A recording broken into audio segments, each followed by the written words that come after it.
날씨가 많이 추워졌습니다. 그렇죠? 날씨가 많이 추워졌습니다. 얼마 전에 11월 달에 눈이 참 많이 왔었습니다. 상상도 못했던 눈이 많이 와서 이제 추운 겨울이 다가왔구나라고 생각했는데 눈만 많이 왔지 그렇게 춥지는 않았습니다. 그래서 겨울인가 했는데 겨울이 오지 않았던 것 같은 날씨였습니다. 근데 이제 날씨가 정말 달라진 것 같습니다. 나갈 때 이제 외투를 걸치지 않으면 절대 나갈 수 없는, 저희가 밤에 가끔 이제 쓰레기 버리러 나가면 예전에는 반바지 반팔로 나가는 게 전혀 두렵지 않았는데 이제 조금은 두려운 그런 날씨로 많이 바뀌었습니다. 코로나 시기에는 코로나를 예방하기 위해서 마스크를 썼다면 이제는 방한을 위하여서 마스크를 쓰고 다니시는 분들도 많이 보이십니다. 이번 주도 날씨가 많이 추울 것으로 예보되고 있습니다. 예배의 자리를 놓치지 않기 위해서라도 우리는 건강 관리를 철저히 해야 합니다. 밖에 나가기 정말 싫어지는 날씨이기도 한데 그렇다고 안 나갈 수는 없지 않습니까? 집에서라도 조금씩 운동하시고, 우리 어르신들 가만히 누워만 계시면 절대 안 됩니다. 이건 어르신들만 얘기는 아닙니다.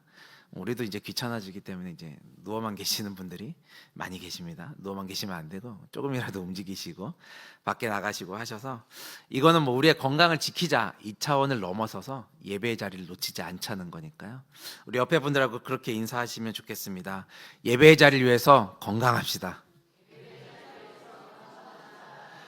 네, 내가 건강하게 잘 먹고 잘 살자는 게 아니고요, 우리 모두가 건강함을 통하여서 이 예배 자리를 잘 지켜나갈 수 있는 우리들이 될 수 있기를 축복합니다.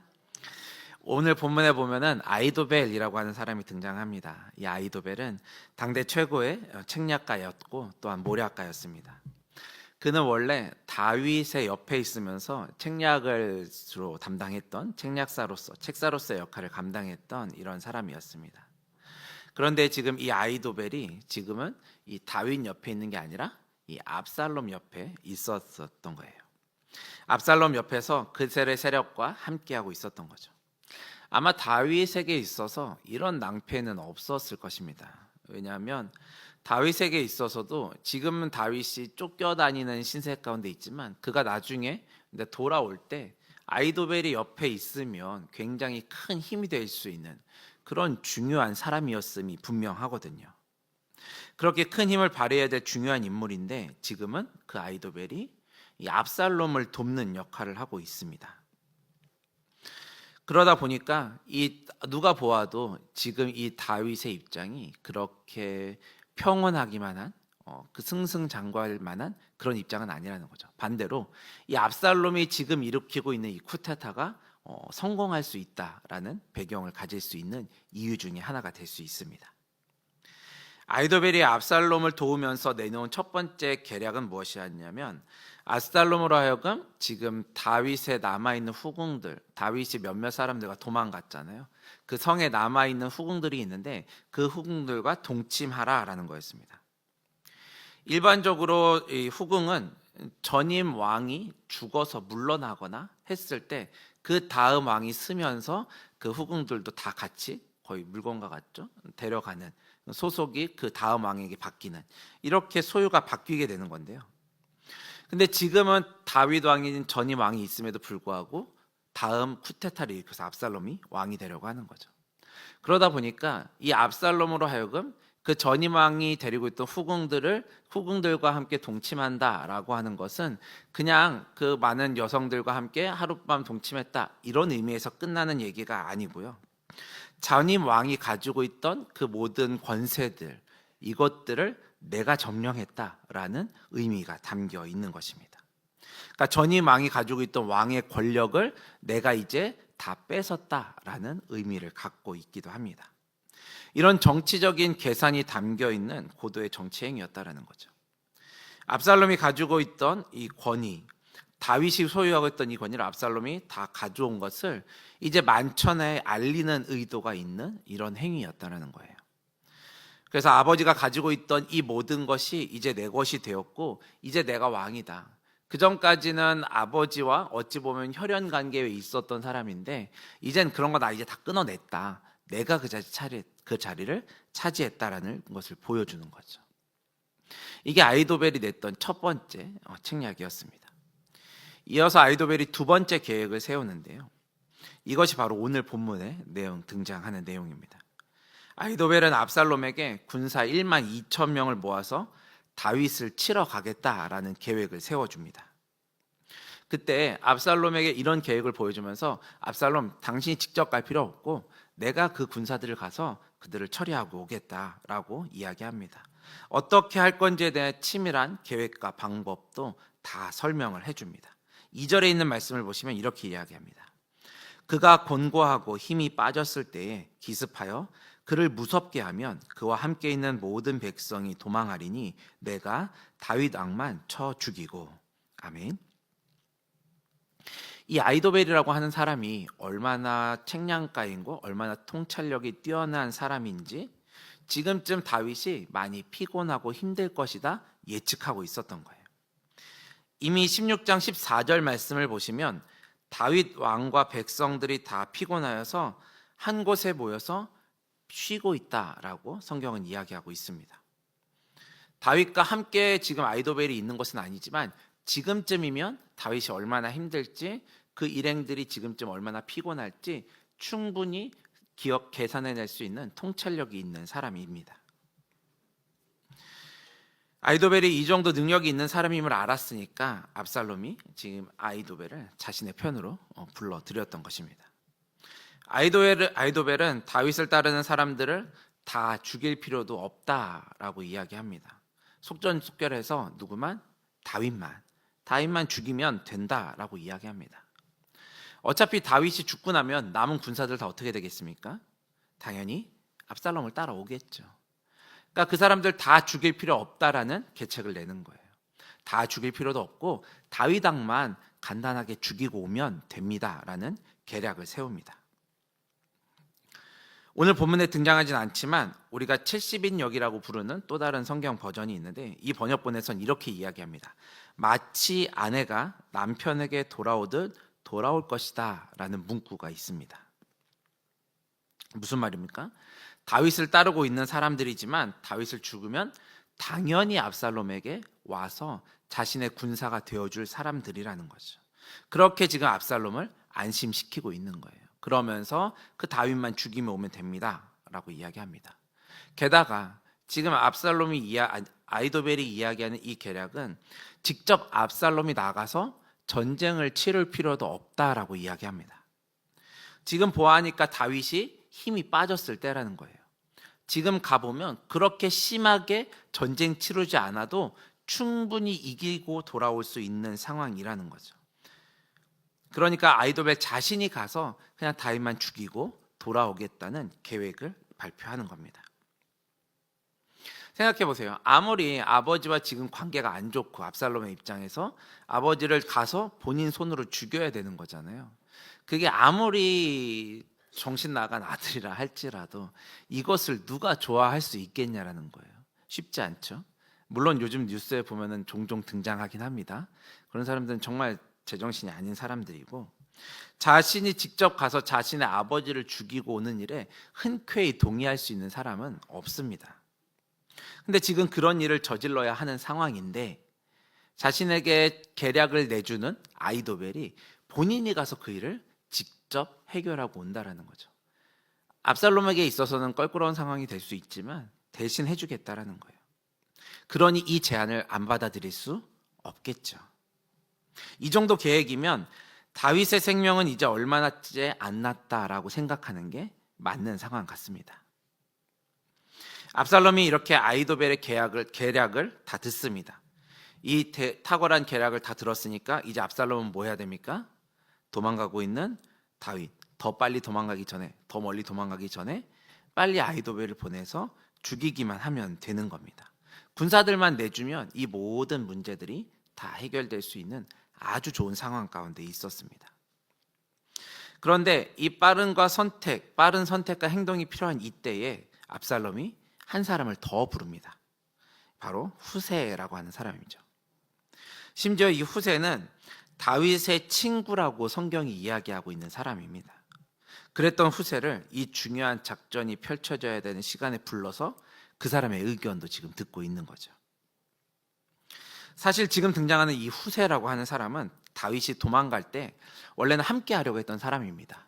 왜냐하면 다윗의 친구라고 불렸던 사람이잖아요. 그러니까 다윗이 도망갈 때 함께 도망가려고 했던 사람인데 다윗이 만류해서 이곳에 좀 남아 있어 줘라라고 부탁했던 사람입니다. 다윗이 지금 후세에게 도움을 청했던 거예요. 지금 나 따라오지 말고 압살롬 옆에 있으면서 지금까지 아버지인 다윗을 따랐던 압살롬, 그리고 압살롬 다윗의 종이었던 후세, 친구였지만 그런 사람이었지만 이제는 네가 내 옆에 따라오지 말고 압살롬 옆에 있으면서 그들이 어떻게 하는지 좀 확인해 줬으면 좋겠어라는 의미, 그 명령을 부여한 거죠. 이렇게 냅두고 오면 자신이 나중에 도망갔을 때 지금 여기 상황이 어떤지 충분히 이해할 수 있는 상황이 되어지니까 숨겨놓은, 첩자로 숨겨놨던 사람이에요. 그러니까 목숨 걸고 나를 위해서 간첩이 되어줬으면 좋겠어라는 임무를 부여해 준 거죠. 다윗이 이렇게 목숨을 건 요청을 왜 했습니까? 앞에서 얘기했던 것처럼 이 아히도벨이라고 하는 사람 때문입니다. 아히도벨이 얼마나 대단한 사람이었는지 분명히 그가 탁월한 계략을 내놓을 것인데 이것을 막을 사람이 다윗에겐 필요했던 거예요. 그래서 그 일을 할 만한 사람, 그 일을 할 수 있을 만한 사람, 바로 후세. 이 일을 할 수 있는 사람은 후세밖에 없다라는 생각에 후세를 그곳에 남겨뒀던 것입니다. 후세는 압살롬에게 그런 제안을 하게 됩니다. 다윗이 얼마나 위대한 왕이냐, 전쟁 한두 번 해본 사람 아니다, 전쟁판 어떻게 돌아가는지 충분히 아는 사람이다, 다윗만큼 전쟁을 잘 치르던 용사가 없었다, 이런 얘기들을 하는 거죠. 그러다 보니까 잠을 잘 때도 혼자 그냥 무리 속에서 자지 않고 아마 따로 떨어져서 자신만의 은신처에서 잠을 자고 있을 거야, 이런 얘기를 하는 거죠. 그러면서 이제 이렇게 다윗을 처리했으면 좋겠다라는 계략을 이 후세가 압살롬에게 얘기합니다. 그것이 11절부터의 말씀인데요. 최대한 많은 사람들을 모으라는 거죠. 최대한 많은 사람들을 모으고 압살롬 자신이 친히 가서 이 다윗을 처리하라라는 거예요. 군대를 끌고 나가서 만날 만한 곳에 주둔해 있다가 기습작전을 펴서 그들을 전멸시키는 일을 직접 하셔야 될 것 같습니다 라고 이야기하는 거죠. 혹시나 어떤 성에 숨어 있다면 밧줄로 그 성을 끌어다가 강에다가 쳐넣자, 이런 계략을 지금 후세가 압살롬에게 이야기하고 있는 것입니다. 사실 아히도벨의 계략이 어찌 보면 더 탁월한 것이 분명합니다. 하지만 이대로 하면 압살롬에게는 조금 불리할 수도 있습니다. 자, 전쟁을 치르러 지금 나가야 되잖아요. 다윗을 죽이는 상황이면 어쨌건 압살롬에게 있어서 지금 구테타의 절정의 시기입니다. 그렇죠? 구테타의 절정의 시기인 게 분명합니다. 전예 왕을 잡아야 되는 이 상황에서 압살롬이 안 가고 아히도벨이 나가서 다윗을 죽였다라고 생각해 보십시오. 그러면 모든 영광이 누구한테 가겠습니까? 압살롬보다는 아히도벨에게 가겠죠. 다윗 왕을 죽인 사람이잖아요. 그러니 사람들이 지금 압살롬이 있기 때문에 압살롬을 칭송하는 듯 하겠지만 모든 영광이 아마 아히도벨에게 갈 것이 분명하기 때문입니다. 그만큼 탁월했던 아히도벨인데 민심이 압살롬에게 가겠냐라는 거죠. 이런 복잡한 압살롬의 마음을 후세가 흔들어 놓은 거예요. 압살롬, 당신이 직접 가시라고요. 당신이 직접 가서 다윗을 잡고 모든 권세와 모든 영광을 당신이 다 받으십시오. 압살롬이 들었을 때 얼마나 가슴 벅차겠습니까? 내가 이제 진짜 이 모든 것들을 통치하는 왕이 되는구나, 이런 벅찬 마음이 들지 않았겠습니까? 또한 후세는 아히도벨과 반대로 다윗을 따르는 모든 자들을 다 죽여야 된다라고 조언을 합니다. 왜냐하면 다윗을 따랐던 자들이거든요. 다윗이 나갈 때 쫓아갔던 사람들이거든요. 그러니 아무리 다윗 죽인다고 해도 그들이 돌아오지 않을 것이라는 거예요. 그들은 살려줘봤자 나중에 더 문제만 일으키지 도움이 될 사람들이 아니다. 그러니까 다 처리하는 게 좋겠다라는 조언을 하게 됩니다. 뿐만 아니라 이렇게 왕을 죽였을 때 다 같이 몰살시켜야 압살롬이 왕이 됐을 때 왕권도 바로 서고 나중에 또 다른 쿠데타가 일어날 것들을 제압할 수 있는 근거가 될 수 있습니다. 그러니까 철저하게 단속합시다. 이런 의미가 담겨 있습니다. 압살롬의 입장에서 이런 면을 무시할 수는 없거든요. 자신이 왕이 되어야 하기 때문에 후에 또 다른 쿠데타가 일어나면 문제가 생기니까 그냥 무시하고 지나갈 수 있는 일은 아니었습니다.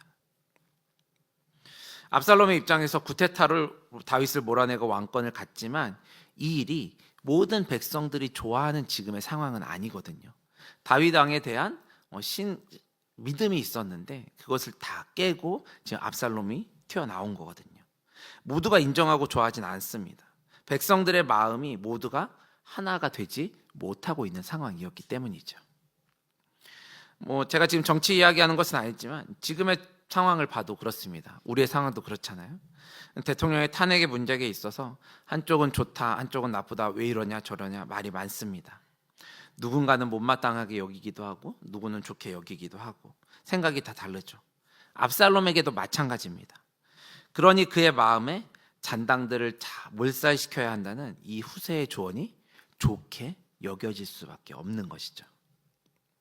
하지만 후세의 계략도 다 좋은 것만은 아니었습니다. 말도 안 되는 얘기죠. 어떻게 성을 밧줄로 묶어가지고 끌어다가 바닥에 넣습니까? 이게 있을 수나 있는 일이냐고요. 말도 안 되는 얘기거든요. 이런 말도 안 되는 계획을 발표했어요. 그리고 그러려면 많은 군사들을 모아야 되거든요. 그래서 많은 군사들을 모으자고 건의했습니다. 많은 군사들을 모은다는 자체가 쉬운 일이 아닙니다. 요즘처럼 인터넷이 발달하고 사람들을 막 모으는 것이 어찌 보면 지금이 더 쉬울 수도 있습니다. 근데 그 당시에는 사람들을 통해서 퍼쳐서 사람들을 끌고 모아서 다시 모아야 하거든요. 시간이 상당히 오래 걸릴 만한 일인 겁니다. 또 얼마나 많은 군사들을 모으겠다라는 것인지 모르겠지만 얼마나 많은 사람들을 모으면 성을 밧줄로 묶어서 끌어서 바다에 던지겠습니까? 이런 이야기들을 하고 있는 겁니다. 게다가 지금 다윗이 어디 숨어 있는지도 모르거든요. 다윗이 어디 숨어 있는지도 모르는데 만날 만한 곳에 숨어 있다가 기습 공격하자라는 것을 이야기했거든요. 중요한 건 다윗을 만날 만한 곳이 어딘지 모릅니다. 숨어 있는 사람을 어떻게 만날 만한 곳을 생각하고 그곳에 숨어 있다가 기습 작전을 펼칠 수 있겠냐고요. 있을 수 있는 일이 아니에요. 말도 안 되는 얘기죠. 이런 계획들을 압살롬에게 지금 후세가 이야기한 거예요.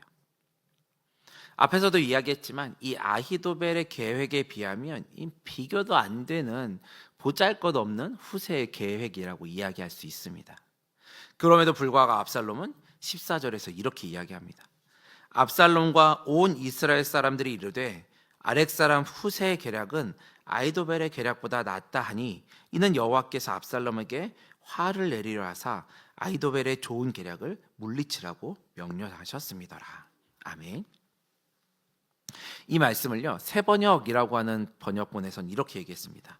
주께서 이미 압살롬이 재앙을 당하게 하시려고 아히도벨의 좋은 모략을 좌절시키셨기 때문입니다.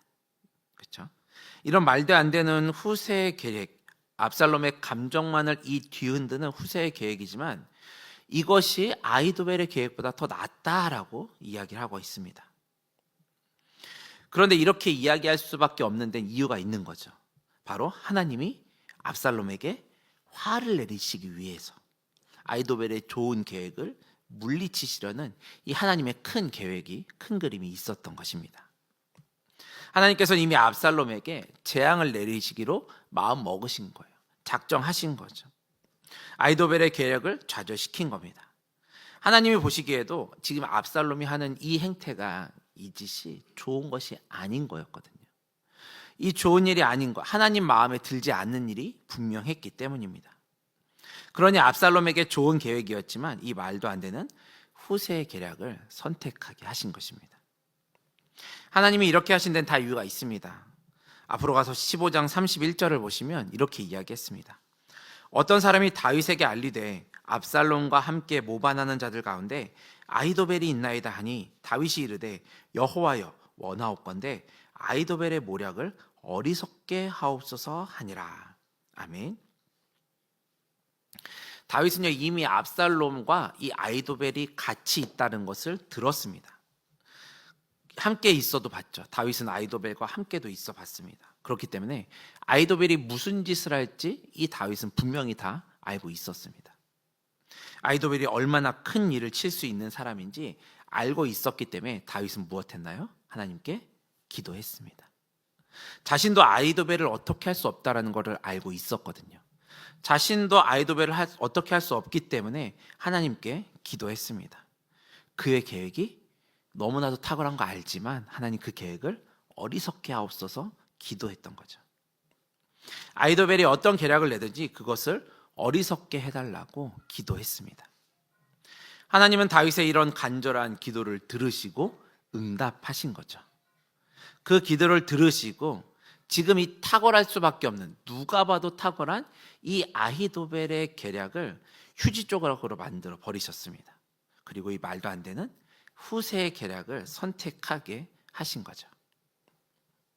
아히도벨의 계략으로 인해서 다윗은 순식간에 죽음으로 몰릴 수밖에 없는 이런 상황이었지만 다윗의 이 기도를 하나님께서 들으시고 아히도벨의 계략을 하나님의 모략으로 바꾸셔서 그 일을 면하게 해주셨습니다. 우리 하나님은 이렇게 참 멋진 분이십니다. 내가 상상할 수 없는 방법으로 하나님은 우리의 인생을 바꿔가시는 분이 바로 하나님이십니다.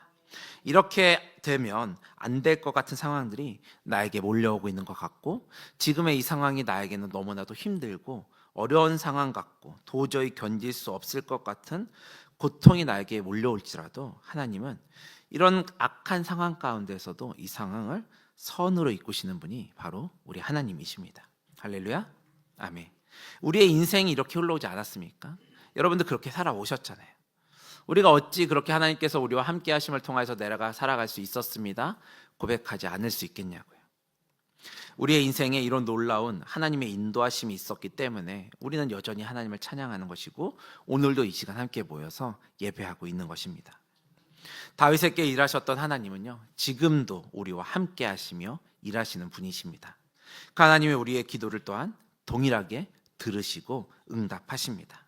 우리가 그렇게 간절하게 하나님께 기도할 때 하나님은 우리의 기도를 들어주십니다. 우리의 기도를 들으시고 우리가 처해진 상황 가운데 피할 길을 주시는 분이 바로 하나님이십니다. 압살롬은 아히도벨의 계략을 믿었던 사람입니다. 하지만 다윗은 사람이 아닌 하나님을 의지했던 사람입니다. 지금까지 살아오면서 그의 인생을 통해서 배우고 안 것은 하나님께서 나와 함께 하심입니다. 우리도 마찬가지 아닙니까? 인생을 살아오셔서 많이 보셨잖아요. 사람을 믿어서 성공한 적 없습니다. 우리는 분명히 압니다. 사람은 믿음의 대상이 아닙니다. 사람은 믿음의 대상이 아니고 사랑의 대상이죠. 사람을 믿고 의지하면 발등 찍힐 수밖에 없습니다. 그래서 사람을 믿는 것이 아니라 사람은 사랑해줘야 하는 대상이죠. 미워할 대상이 아니라 그저 사랑의 대상일 뿐이라는 겁니다. 하지만 우리 하나님은 다르시다고요. 우리 하나님은 다르십니다. 하나님은 우리가 믿고 의지해야 할 분이십니다. 그분의 높고 위대하심을 항상 찬양하며 살아갈 수 있는 우리들이 될 수 있기를 축복합니다. 그 위대하신 분이 나의 기도를 들으시는 것이고 또한 그것에 응답하실 것이고 그것을 믿고 의지함으로 기도할 수 있는 우리들이 될 수 있기를 축복합니다. 언제나 하나님과 동행하며 그분의 음성을 듣고 그의 순종함으로 나아가는 믿음의 백성으로 살아가는 우리 모두가 될 수 있기를 축복합니다. 우리 들은 말씀 기억하시면서 함께 찬양하고 기도하도록 하겠습니다. 나의 기도하는 것보다 더욱 크게 응답하실 그 하나님을 기대하면서 내가 그 은혜로 살아가겠습니다. 함께 고백하겠습니다.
주의 말씀을 기억하시면서 함께 같이 기도할 수 있겠으면 좋겠습니다.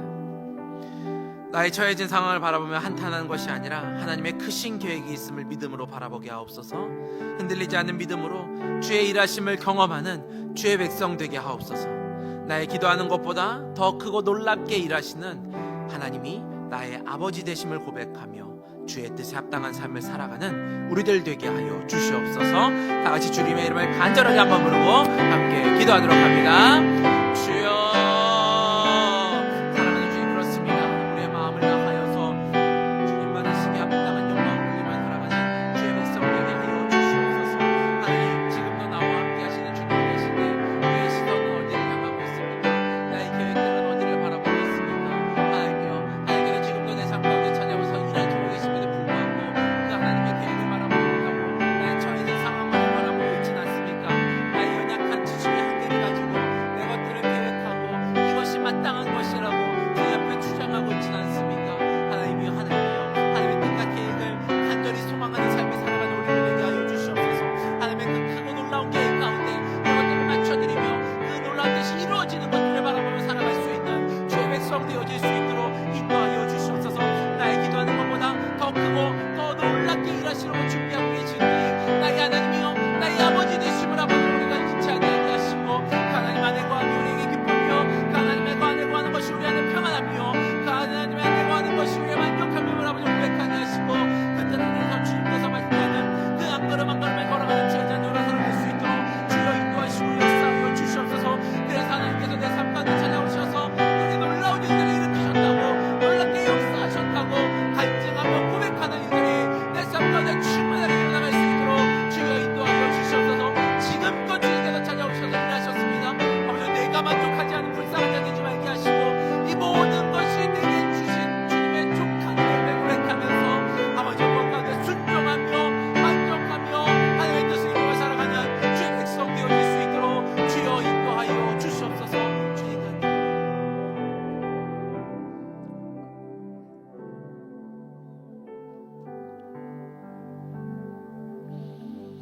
사랑하는 하나님, 언제나 우리의 주인 되시어 우리의 삶을 인도하시니 감사합니다. 기쁨과 부유함을 즐길 때도 하나님은 함께 하시며 또한 슬픔과 고통 가운데 있을 때도 하나님은 우리와 함께 하시는 분이십니다. 기쁨 중에도 또한 슬픔 중에도 언제나 하나님만을 의지하는 우리들 되게 하시고 언제나 하나님과 동행하며 대화하는 삶을 살아가는 우리들 되게 하여 주시옵소서. 사람을 믿고 의지하는 것이 아니라 하나님만을 믿고 의지하고 또한 주님께 기도하는, 주님께 간구하는 삶을 살아가는 우리들 되게 하여 주시옵소서. 특별히 나라와 민족을 위해서 기도합니다. 나라의 지도자들을 불쌍히 여겨 주옵소서. 자신들의 이익과 논리의 억측, 이것으로 정치하는 것 아니라 나라와 민족의 미래를 바라보면서 당장에 연약하고 어려움 당하는 소외된 자들을 돌볼 줄 아는 국민들에게 존경받는 지도자를 되게 하여 주시옵소서. 속히 나라가 안정되게 하시고 다시금 든든히 서갈 수 있도록 주여 역사하여 주시옵소서. 감사드리며 주님이 가르치신 기도를 믿음으로 함께 고백하오니 하늘에 계신 우리 아버지여, 이름이 거룩히 여김을 받으시오며 나라가 임하시오며 뜻이 하늘에서 이루어진 것 같이 땅에서도 이루어지이다. 오늘 우리에게 일용할 양식을 주시옵고 우리가 우리에게 죄 지은 자를 사하여 준 것 같이 우리 죄를 사하여 주시옵고 우리를 시험에 들게 하지 마시옵고 다만 악에서 구하시옵소서. 나라와 권세와 영광이 아버지께 영원히 있사옵나이다.